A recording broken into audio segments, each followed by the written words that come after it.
7h-10h sur Radio Courtoisie, suivez la ligne droite. Bonjour Maude. Vous êtes en pleine forme ce matin.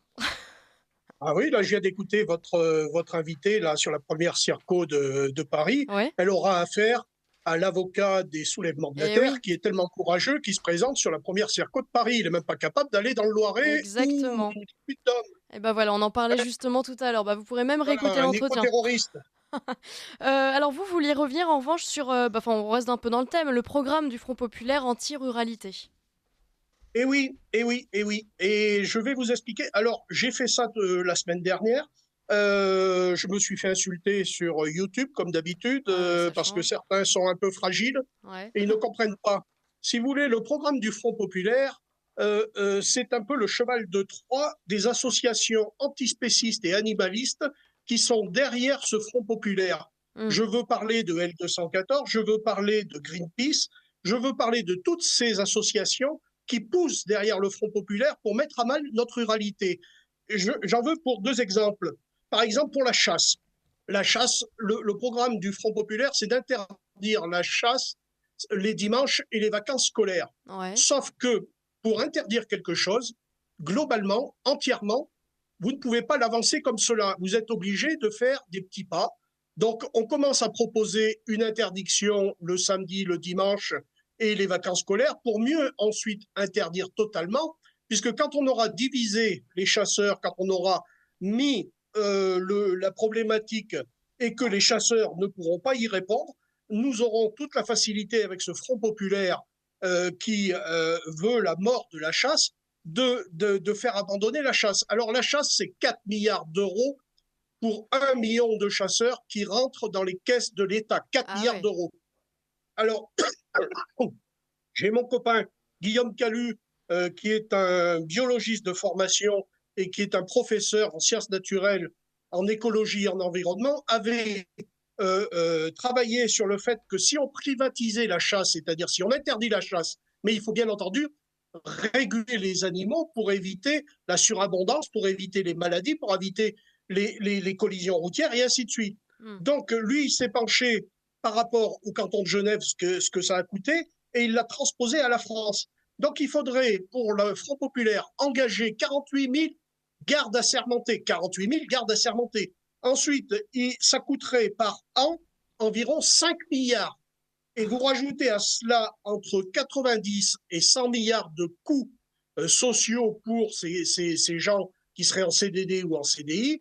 Donc vous voyez bien que le Front Populaire n'a aucune envie d'aller dans l'économie, puisque là, la chasse rapporte 4 milliards, et eux, ils veulent faire payer aux alentours de 10 milliards par an. Voilà. Wow. Donc ça, c'est pour la chasse. Et ils oublient une chose, c'est que la chasse est liée intimement au droit de propriété, c'est-à-dire que le droit de propriété est la chose primordiale. Un propriétaire met à disposition ses terres, s'il en a envie ou pas, Ouais. à une association de chasse ou une société de chasse, et il est tenu pour éviter les procès parce que les dégâts aux cultures ou ainsi de suite, il est tenu de gérer la population, la faune sauvage. Voilà. Ouais. Bon, ensuite, on va parler de l'agriculture. Et c'est là où ça me fait rire.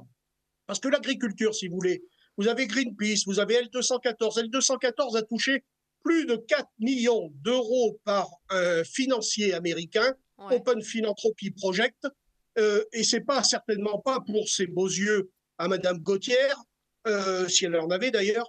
Et c'est surtout, si vous voulez, pour faire rentrer l'industrie végane américaine dans le marché commercial français. Donc, on vise à l'heure actuelle la filière de volaille. Donc, le projet du Front Populaire, il est simple. Vous allez sur le Front Populaire et vous verrez que l'interdiction d'élevage des poulets en cage. Ce qui veut dire que, pardon, ce qui veut dire que le poulet à 5 euros, qui n'est pas un luxe, malheureusement, et qui est incontournable pour pouvoir nourrir des familles.